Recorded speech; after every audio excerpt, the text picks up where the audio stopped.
You're listening to your number one radio station.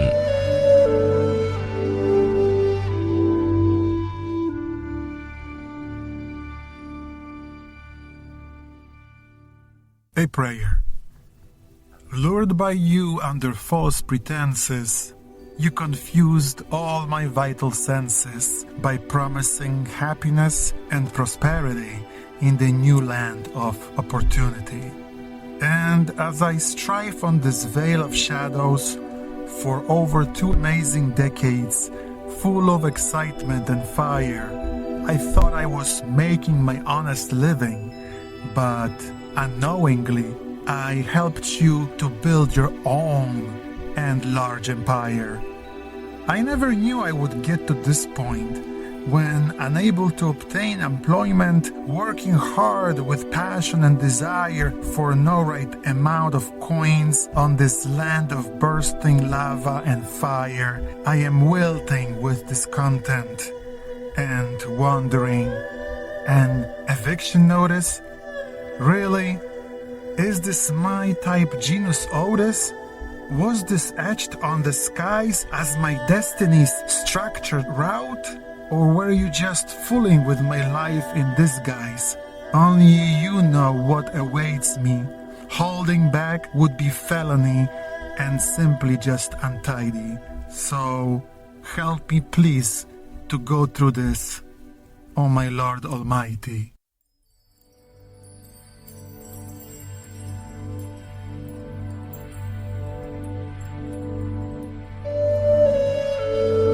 You're listening to your number one radio station.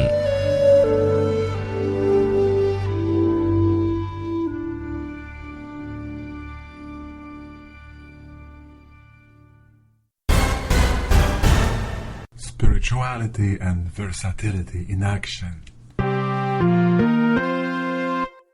You are listening to Alukotron Free Radio Station, Aluko 71.1 FM in Jersey City, New Jersey. Get ready.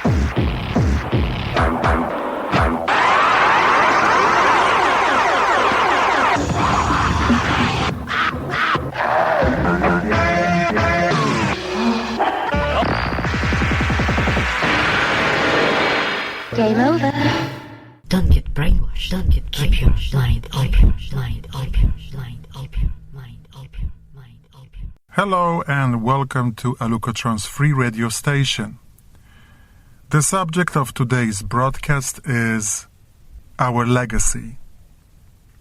If we have broken our covenants with God and violated our relationships with one another, the path to reconciliation must begin with the act of confession. John Dawson. Each year that we celebrate the day of Martin Luther King Jr., it is simply impossible for me to pass it by without momentary pausing to turn back history pages and ponder on the legacy of this country that is undoubtedly deeply rooted in our subconscious mind.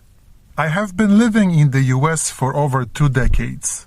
Since day one, this place seemed to me very fascinating. Big land, great nature, wonderful cities with great architectural structures touched by incredible human imagination and creativity. And last but not least, this beautiful diversity of nations that reside in this dreamland. Like a child making his first footsteps, I was slowly discovering America again. But this time, not from mass media propaganda in Europe or from beautifully illustrated hardcover books, but living every day in harsh reality urban life. The term dreamland that stood for the United States was transforming slowly into just a land like any other with its big problems and unsolved issues. Was I disappointed? Yes, a little. I have learned that our position here depends mostly on our ethnicity, skin color, and economical status. Yes, money is the key. If you have no money, you are practically nobody. If you have no money and no medical insurance, even healthcare system will turn against you. So life here is not as easy as you would think. In fact, it's a constant struggle. I have traveled extensively across the United States and I have seen and witnessed many different events. Some of them were glorious, such as Bill Clinton's call for an end to racism back in 1995, election of Barack Obama as the first African American president of this country. But some of them were horrifying, like the September 11 events or police brutality in the Rodney King, Abner Louima, the senseless death of Kevin Cedeno, Amadou Diallo, Trayvon Martin, and many others. But what can you expect in a country with such tragic and shameful legacy? Let's not forget how this country was founded.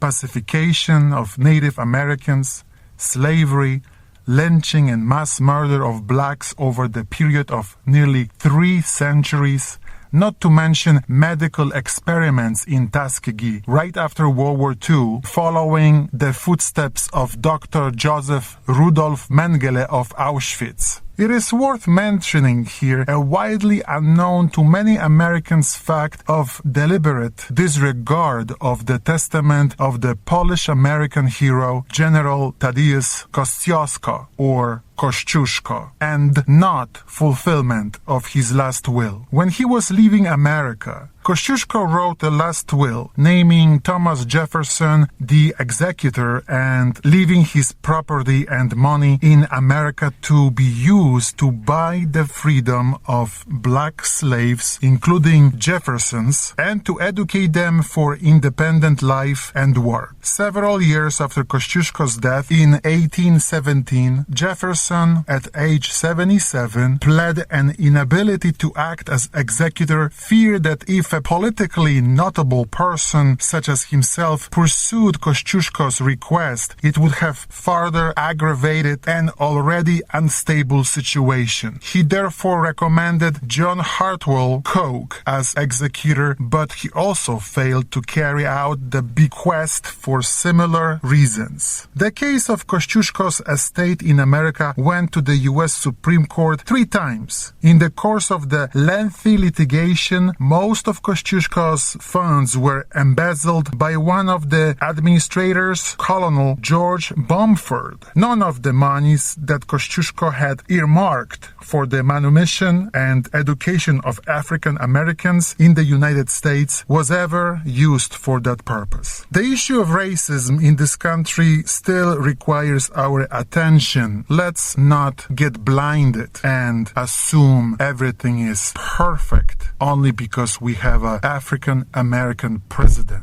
I am sure that you already know that inequality, prejudice, and misunderstanding have been the underlying causes of conflicts between blacks and whites in American society. Although the civil rights movement has brought this country a long way since the days of slavery, racial tensions are still strong. Let me give you some facts that I researched while working for the United Nations headquarters in New York back in 1993. One problem is the persistently high unemployment level among blacks, which is 2.2 times greater than the unemployment level among whites. Needless to say, this grim statistic is a reflection of overall higher poverty rates for blacks. In 1987, 1 in 3 blacks were living below poverty level, and this number has increased slightly since then. According to the Center of Budget and Policy Priorities, a Washington research group, poverty and unemployment are often at the root of violence. Racial bias often extends into the educational system, where minority students talk of being discouraged by teachers, faculty, and peers because they are not white. These students are often told to join army or apply to 2-year colleges instead of fulfilling their higher goals. The conflicts between blacks and whites are also rooted in fear and resentment on both sides. Whites are afraid of the violence and crime committed by blacks. Blacks resent discrimination against them by whites. The situation is made worse by attitudes that see blacks as a problem, when the real problems are in the discrimination endemic to American society. There is also another issue that is directly touching today's world of business. White men still dominate corporate America. However, recently, whites in companies with aggressive diversity programs are beginning to feel angry and resentful. As companies hire and promote more minorities, the minorities feel a backlash from some whites. Whites feel uncomfortable as they believe that minorities will take over businesses. All these fears are completely unfounded.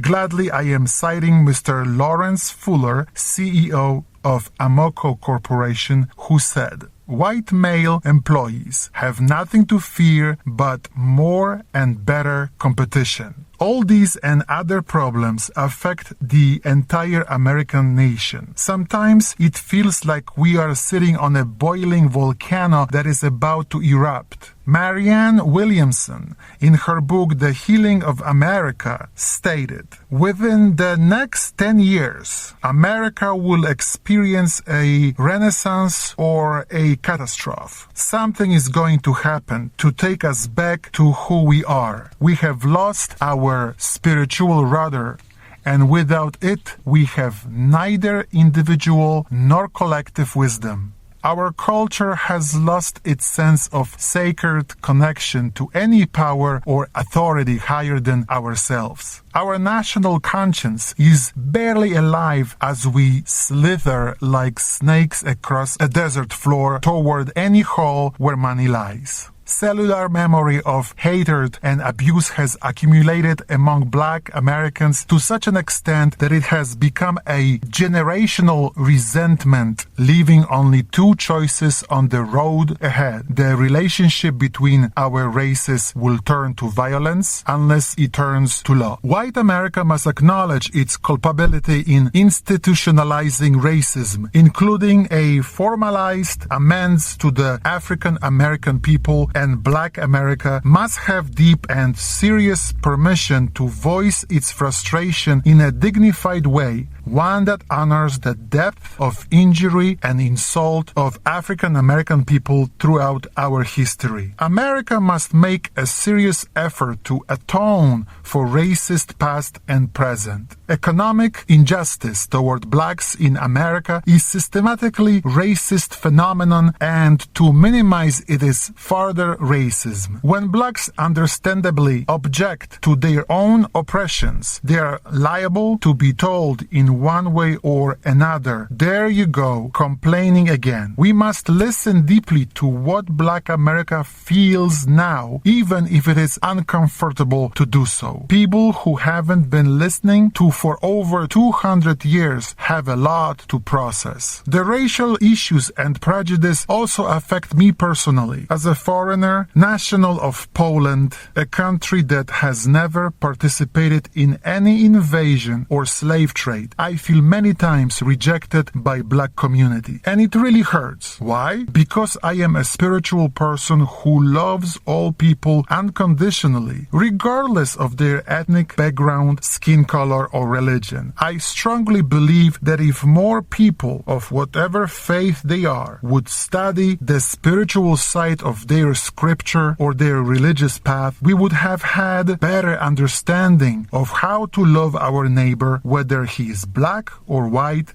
Hispanic, Asian, or from any other ethnic group or culture. We would understand that there is only one race, the human race. We would have erased that color line. John Dawson, a native of New Zealand, in his book Healing America's Wounds wrote, "Biologically, there are no races. So-called racial characteristics vary so much from individual to individual that all attempts at establishing distinct biological units that deserve classification are arbitrary. Each person has tens of thousands of different genes. At the genetic level, human beings are incredibly diverse in a way that transcends geographic dispersion. Therefore, what we call a race is a classification of culture having more to do with tribal membership or national citizenship than any real genetic distinction. For some reason, skin color has been the defining characteristic in cross-cultural relationships. No personal physical feature except gender has made such an impact on the fates of individuals and people's groups, yet pigmentation is a relatively superficial thing. I was very happy when, after the Million Men March in 1995, President Clinton in his speech said, "Today we have a choice. One way leads to further separation and bitterness and more lost futures. The other way, the path of courage and wisdom, leads to unity, to reconciliation, to rich opportunity for all Americans to make the most of the lives God gave them, to solve present conflicts and prevent new ones from developing between ethnic groups in the future. The American people need to cultivate a new outlook. A transformation is needed, just like the one that occurred in Malcolm X's life during his pilgrimage to Mecca. He understood that all people living on this planet are brothers and sisters. White people need to sincerely acknowledge that slavery, racism, and creating of any divisions in the US was wrong and against all the laws of the universe. Then, once a real feeling of responsibility and desire for reconciliation has formed in their hearts, a formal apology from the government, taking into account rectification and liability for all crimes committed against all minorities and Native Americans, should be promulgated and entered into the U.S. Constitution. In the meantime, Natives, blacks, and all of the persecuted should implement and exercise in their lives practice of acceptance and forgiveness. Without acceptance and forgiveness, no one can heal the wounds of the past, and reconciliation will not take place. Only genuine reconciliation followed by unity will restore the real peace and mutual trust in our hearts. We need to respect each other, love each other, and find the unity through the universal God. Professor John Hope Franklin, in his book The Color Line, said, "Perhaps the very first thing we need to do as a nation and as individual members of the society is to confront our past and see it for what it is. It is a past that is filled with some of the ugliest possible examples of racial brutality and degradation in human history. We need to recognize it for what it was and is, and not explain it away, excuse it, or justify it. Having done that, we should then make a good faith effort to turn our history around so that we can see it in front of us, so that we can avoid doing what we have done for so long. If we do that, whites will discover that African Americans possess the same human qualities that other Americans possess, and African Americans will discover that white Americans are capable of the most sublime expressions of human conduct of which all human beings are capable. Then we need to do everything possible to emphasize the positive qualities that all of us have. Qualities which we have never utilized to the fullest, but which we must utilize if we are to solve the problem of the color line in the 21st century. To conclude, I would like to proudly quote words of Dr. Martin Luther King Jr., who once said, "So I say to you, my friends, that even though we face the difficulties of today and tomorrow, I still have a dream. It is a dream deeply rooted in the American dream. I have a dream that one day this nation will rise up and live out the true meaning of its creed. We hold these truths to be self-evident, that all men are created equal.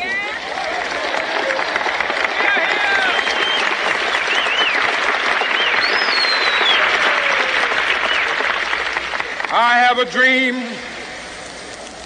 that one day on the red hills of Georgia, the sons of former slaves and the sons of former slave owners will be able to sit down together at the table of brotherhood.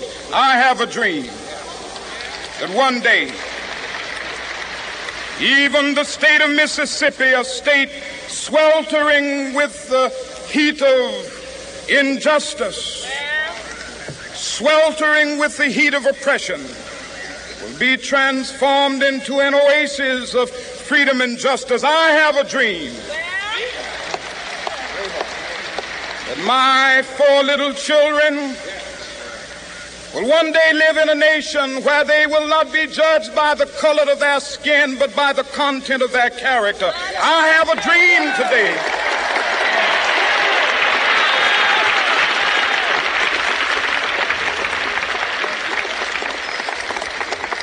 I have a dream that one day down in Alabama, with its vicious racists, with its governor having his lips dripping with the words of interposition and nullification, one day right there in Alabama, little black boys and black girls will be able to join hands with little white boys and white girls as sisters and brothers. I have a dream today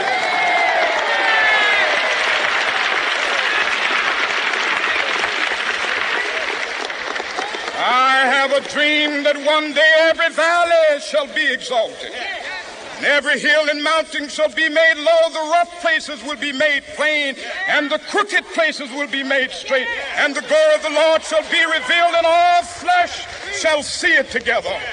This is our hope. This is a faith that I go back to the South with.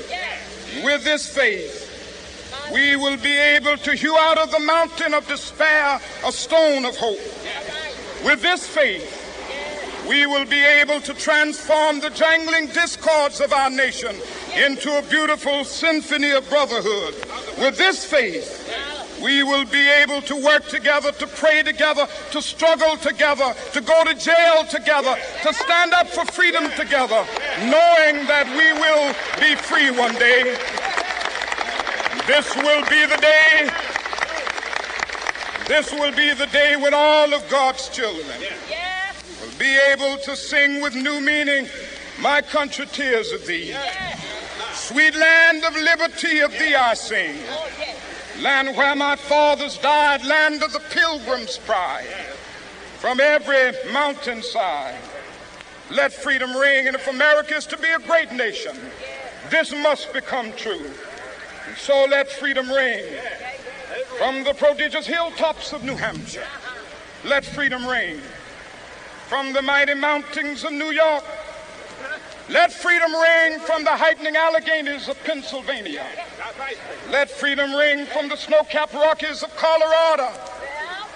Let freedom ring from the curvaceous slopes of California.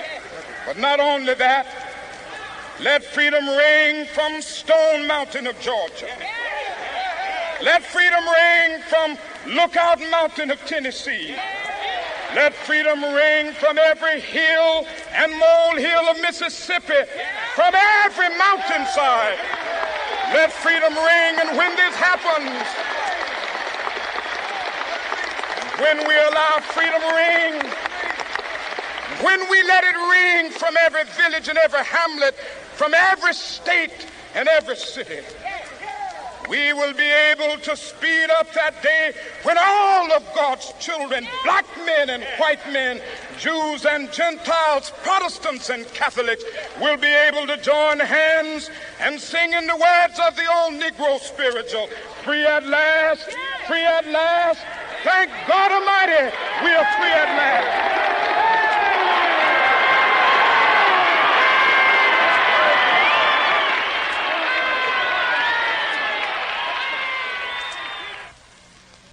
Thank you for listening. Have a wonderful Martin Luther King Day. Namaste.